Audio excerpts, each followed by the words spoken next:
Good morning, good afternoon, good evening, wherever you are in the world. Thank you for joining me for this week's edition of the SMIE Consulting Midweek Roundup.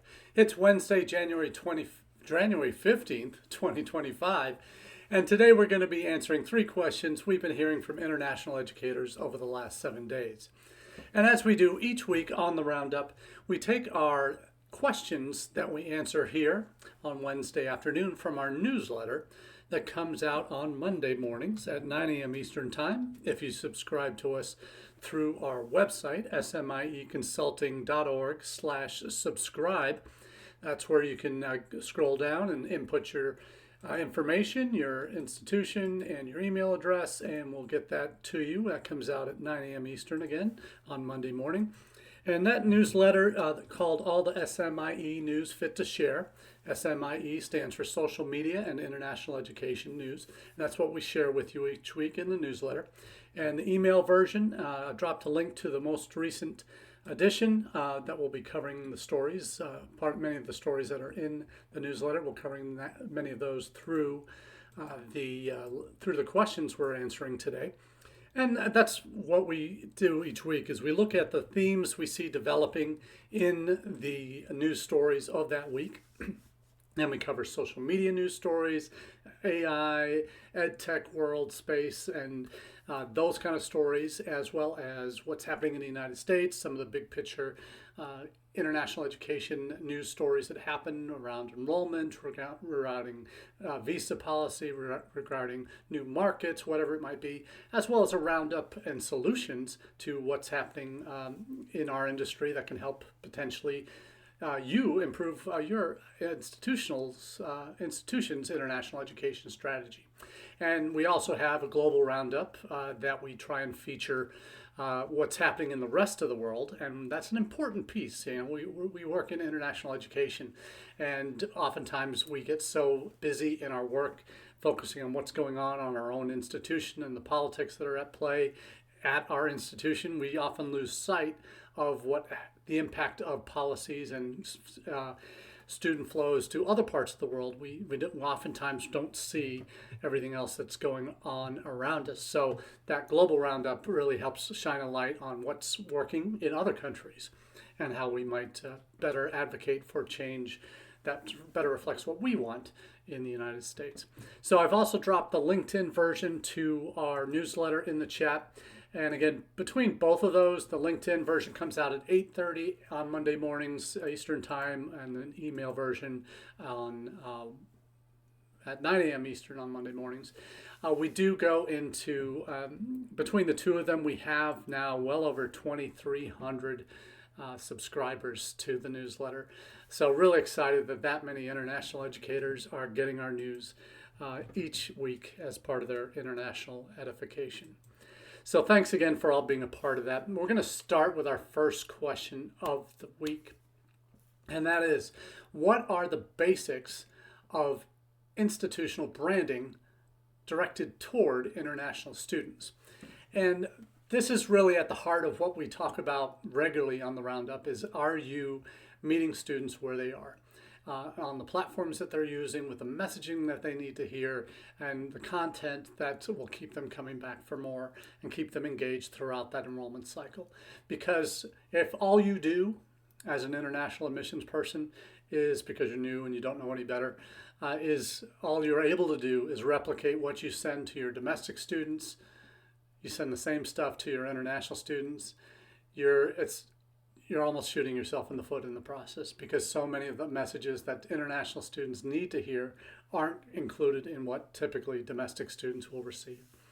The messages can actually be counterproductive. I worked at a couple institutions when I started. They were sending FAFSA messages and financial aid messages to international students when they weren't eligible for that. It's just counterproductive and sends the wrong message and shows that you don't really know what you're talking about if you're sending those kind of messages to an audience that can't benefit from the content that you're sending. So what are the basics? I know those are a couple of them. Make sure your messaging is on point. But the article that I'm referring to today is from a vendor that we haven't really talked about before, Fabric. I've never really heard of it before, but it's a UK-based company. But it does have, it makes it some excellent points in here. Title of the article is How University Branding for International Students Helps Institutions Stand Out Globally. And that's obviously what you're trying to do in terms of the messaging you put out to your international audiences.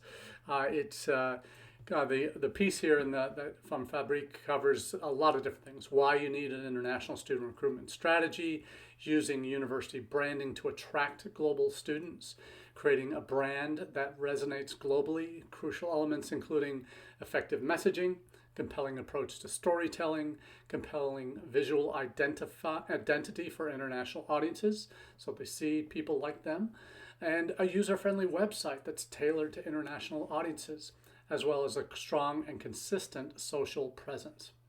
So music to my ears as a social media and international education consultancy company that I started over almost 11 years ago now when I left Education USA after 6.5 years there as the marketing coordinator for the network.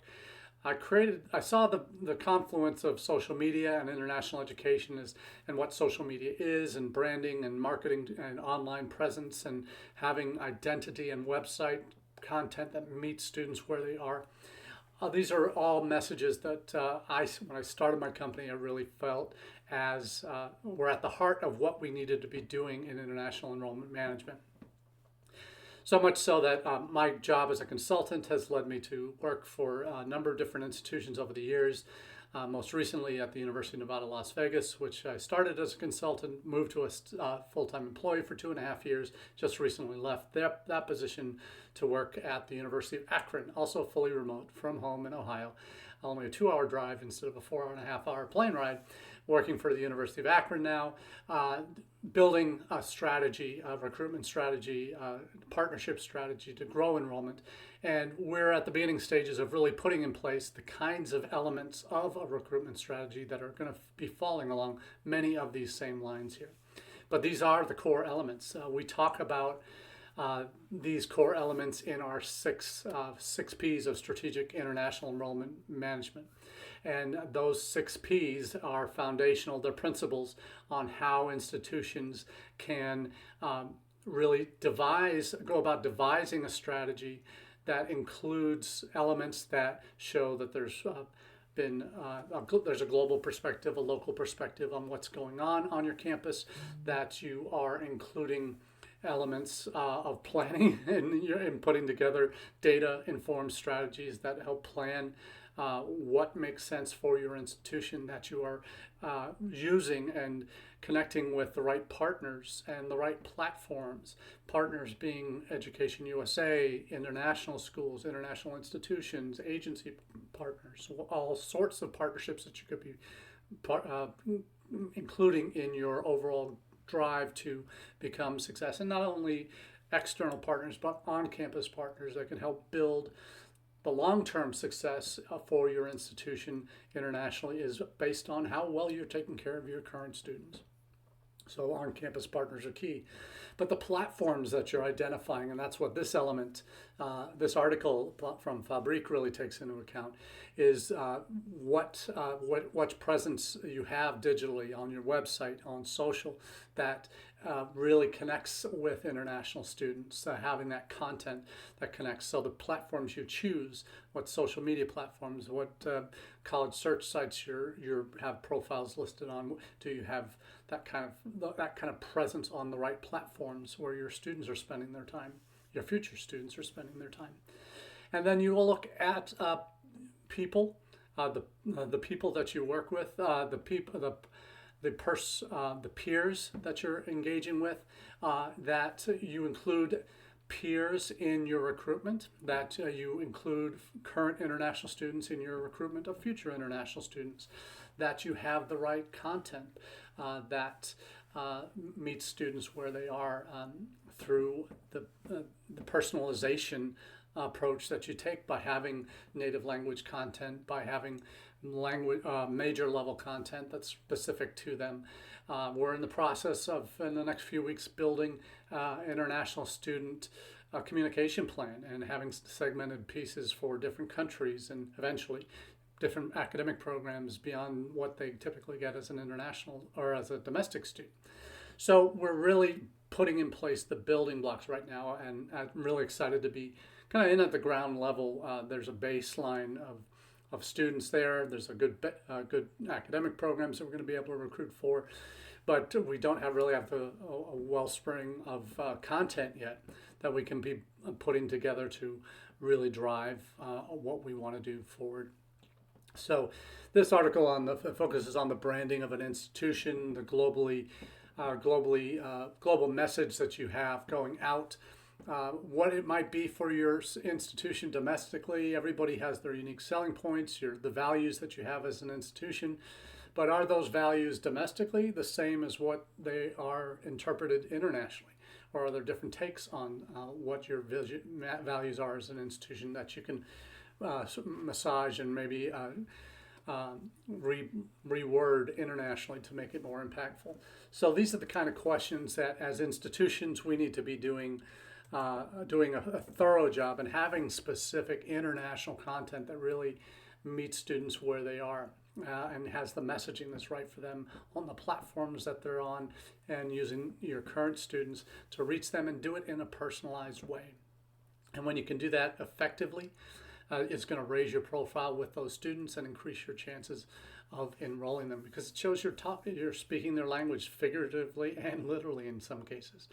So that's always a goal to be moving towards. So that focus on international or institutional branding, I certainly think is one that just because it plays well domestically doesn't mean it's going to play well internationally. So that's conversations that you need to start having with your university marketing communications teams to talk about how you position your institution. That comes from a digital presence, obviously, on your institutional page for international students, but also on what kind of content you're putting out globally.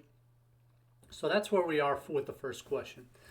So let's move on to a topic that is increasingly on the radar for universities and colleges around the world that have used agents to help recruit students to their institutions. Today we're talking about agent aggregators. And if you're not familiar with that terminology, agent aggregators are those kind of organizations that maybe had started out as agencies originally. Some have become have developed these networks of agents that report up through them. Some are pathway providers that have developed a network of educational agencies over the years to help recruit for their university partners.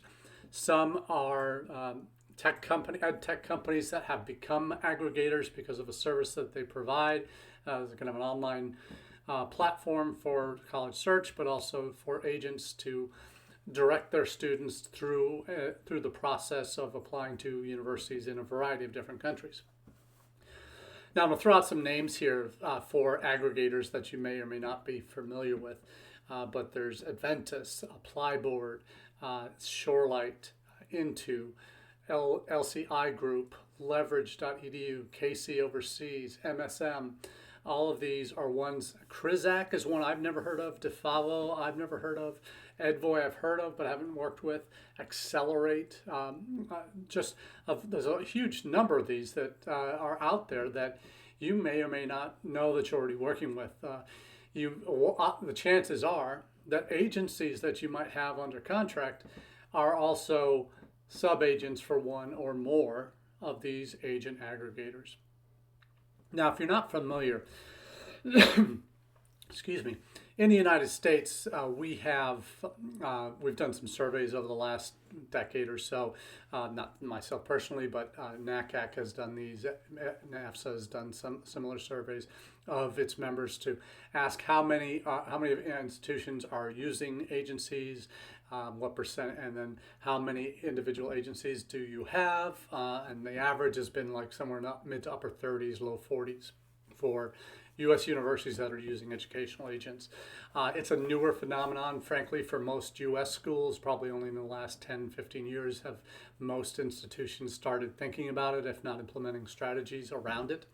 So with this report that I'm sharing with you from Agent B, it's not a watchdog necessarily, but it's certainly a group that you see oftentimes whenever agents are caught up in legal trouble. Agent B usually is one of those reporting on it. When some of the issues with some of these Canadian agencies that were funneling students that became caught up in these human trafficking rings that were just disappearing into the woodwork in Canada. Some of the ones when we had the Varsity Blues scandal in the United States. There was some international versions of that were going on. The fake universities with University of Farmington, University of North New Jersey, that Department of Homeland Security worked with. There were agencies, educational agencies that were caught up in those, and Agent B had reported on those before. But this particular one is their annual report for 2024 on agent aggregators.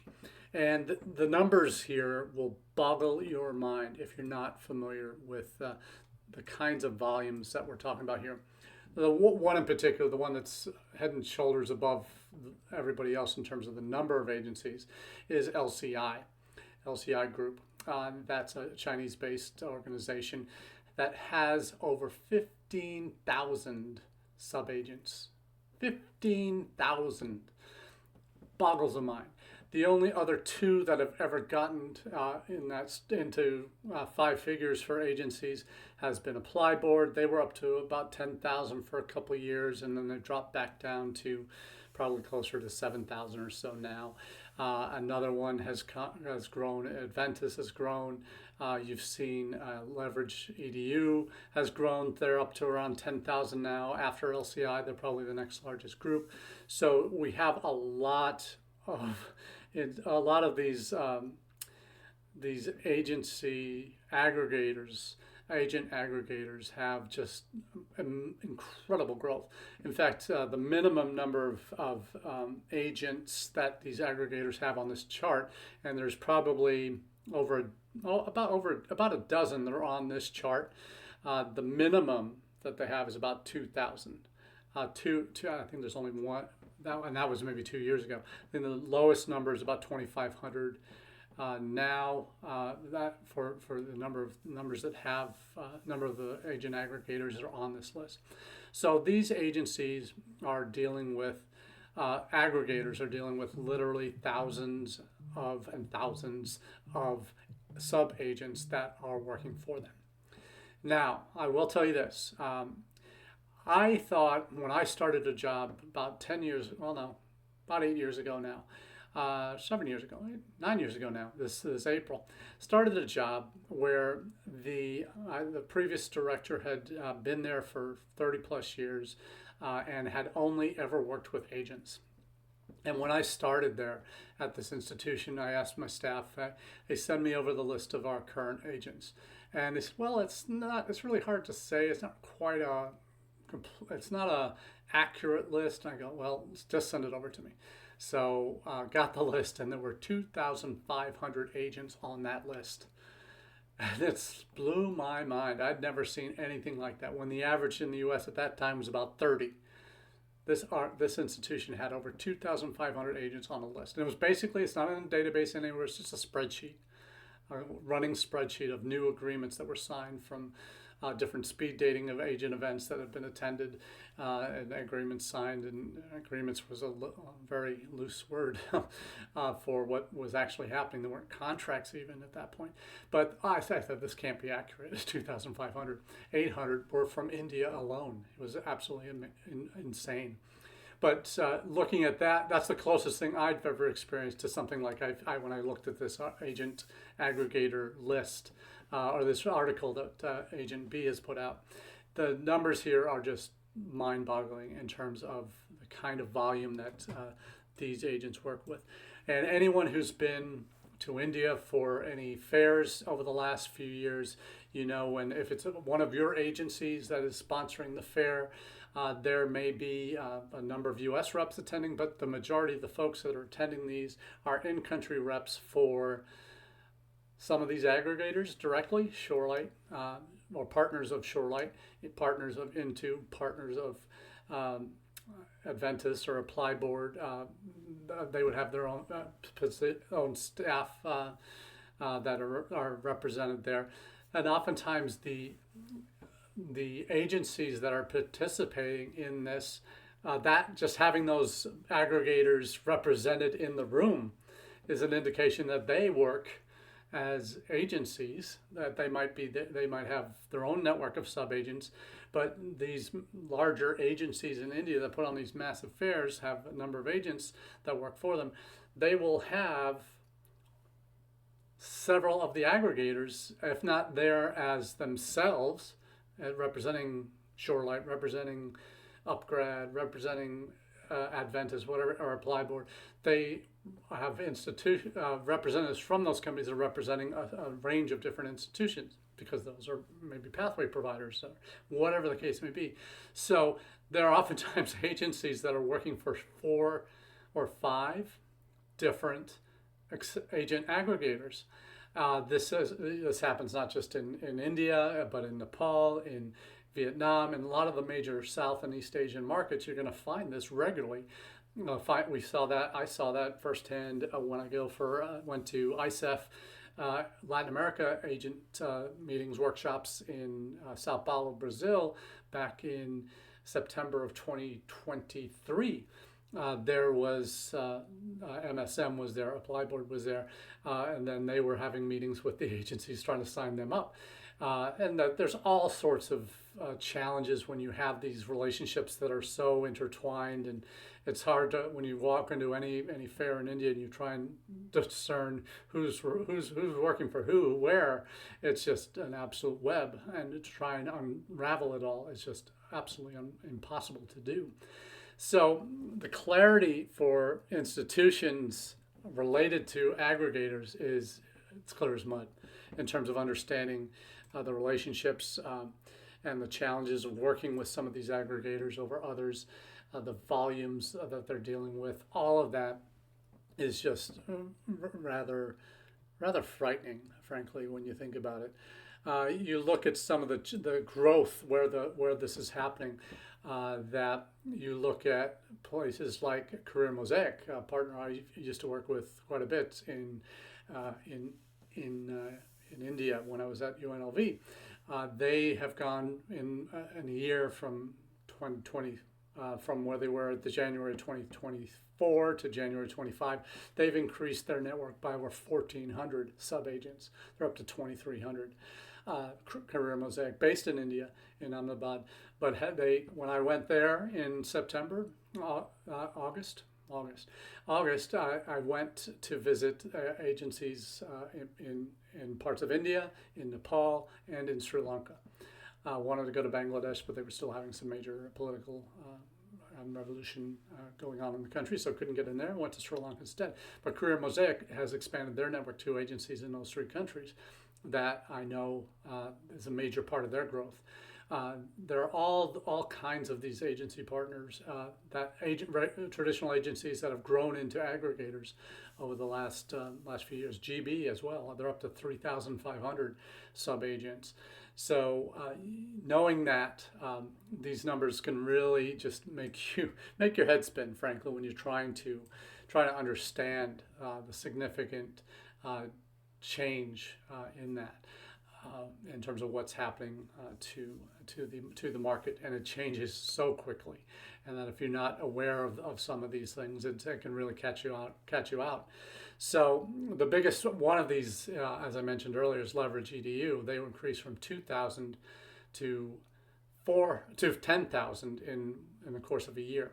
That's 400% growth, but the largest number of growth is from Leverage EDU. Edu Mandate, I've never heard of, increased from 300 to 2,500. That's the largest percentage growth, 733% growth in a year. So really some numbers that boggle the mind. And to think about how you manage all of those, you've seen some of these agencies that have become aggregators also run afoul of some of the ethical dilemmas of managing networks like this when you have so many. One of those was featured in an Agent B story last year. I won't mention their name, but they're India-based.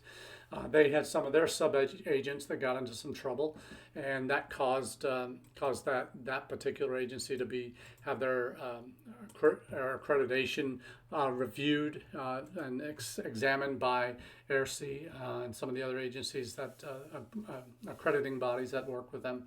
So those are the kinds of things that make it for an institution looking at different aggregators and knowing the scale of the sub-agent networks that they're running. And for you as an institution trying to understand the quality issues, or the quality control issues of that they are having to deal with, let alone you dealing with 30 agencies that you contract with, but you're also contracting, when you're contracting with one of those that might be an aggregator, that could be opening up 2,000 other agents that they have to you, but they are also working with hundreds of other universities because they're trying to feed their beast of all these agencies, sub-agents that are working for them. So really it's a swamp, really, trying to get into it and understand it all completely. No one, I think, really has a very good handle on how to navigate that well, but it is, you have to go in with it all with eyes open and understanding quality control, that in asking the right questions of these aggregators. How many sub-agents do you have? How do they work with you? How is the invoicing going? If it's all centralized, or do individual agencies, sub-agents work through you? Who handles that process? And the quality control, asking what quality control mechanisms they have in place on their end to make sure that the students that are vetted through these sub-agents are quality ones coming to your institution, or are they just, well, whoever comes, comes? Or is there any quality control? Is the kinds of questions you need and should be asking. So let's thank you, Dimitri, for getting on board, and your question on, did you ever come across exclusive contracts with agents and how agents can guarantee minimum number of students recruited? Oh my goodness, Dimitri, were you listening in on my phone calls this morning? We're having this conversation with an agent partner that I'm inheriting an agency network that a new institution has. And we're having conversations about expectations on numbers, and how, though it's typically never written into contracts, the default for anybody, whether it's an agency, a future institutional partner that's really encouraging to work with, is they overpromise and underdeliver. And every service provider that I've ever worked with, typically, not all of them, 90% of them, typically will overpromise and underdeliver, and that's been a real disease in the ed tech arena in the last probably 15 years. All of these VC-funded startups for ed tech in the ed tech world, in the international ed tech world, come out, get all these massive rounds of funding because they have such a great concept, and the implementation of those ideas is always where the rubber hits the road, and oftentimes you get flat tires or shredded tires within a couple of years, and where they overpromise to their investors and underdeliver to their partners that they're signing up, and that means that they have to lay off staff, and this has happened. It happens every year. There's 1 or 2, 3, 4, half a dozen ed tech firms that downsize substantially. I know the pandemic, they saw a big rise in the number of staff that they were bringing on board, because there were a lot of good people who left universities and colleges because of the pandemic. They were downsized out of jobs, and now those folks who went to the dark side, and I've been on the dark side, so I can say that they've 2 or 3 years later, after they joined these ed tech firms, they've been let go, and there are folks I know well and have become very good friends that used to be on the institutional side, that once they leave, they bounce around 3, 4, 5, 6, 10 different service providers in the course of 5 or 7, 8 years, just because it's a cutthroat world on that side, and the agencies are no exception to that. It's a business model that when you move up from agency to aggregator status, there's a whole different set of issues you need to be concerned with, and as institutions, you would love to be able to contract with people, and I'm half thinking about it with some of these folks that make these outlandish promises to generate students that, hey, we might have a sliding scale on your commission rate now. How about that?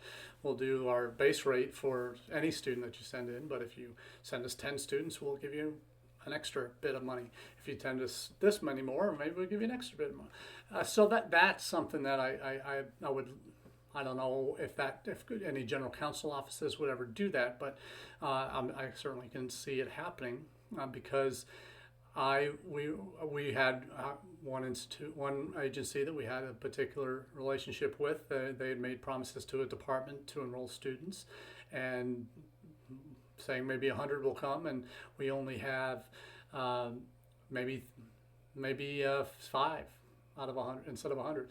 So we'd be happy with 50 right now, because that department sets up expectations in terms of faculty that they're going to need to teach all these classes, extra classes, all of that. And then when that doesn't materialize, the institution looks like a fool. The people who sign the contract look a little bit, oh, what's going on here? So there's a lot of unmet expectations in the agency world on both sides, probably. But Dimitri, I like where you're going with your comments there, that changing your position, going back and forth. I've been doing this almost 32 years, and I've been 6 different institutions in the U.S. and the U.K., and I had my own consulting business, worked for Education USA for 6.5 years, so I know what it's like. I certainly get that. Fortunately, the last 11 years I've been able to do that from home, so that's been a big blessing for me and my family. But with these aggregators, it's a real challenge. So one that I always encourage folks to pay particular attention to when you're getting into these new relationships. Keep your eyes open, and if you don't know the right questions to ask, certainly ask colleagues who have been doing this a minute and find out from them what makes sense. What are the things to look out for? Let's move on to our last question, and that is, why should countries align national economic and international education strategies? And what do I mean when I say align? Well, what I mean is that you have, as a country, you have different priorities. Certainly in the U.S., we have, anyone who's been in international ed in the U.S. Knows that we have 4, maybe 5 branches of government that each have their own missions that connect and overlap somewhat with international education. You've obviously got State Department, that their mission is public diplomacy and enhancing mutual understanding in the world. And that is, when it comes to education, they want students to be foreign students today, world leaders tomorrow. And their goal is to always see these folks that we educate here in the U.S. return home and become leaders in their own country and take back their positive experiences back home and tell their countrymen how great the U.S. is. The Department of Homeland Security has a security first mentality. It's in their name, and they are responsible for who gets into the country. State Department gives the visas, but Homeland Security is the one who actually admits them physically into the U.S.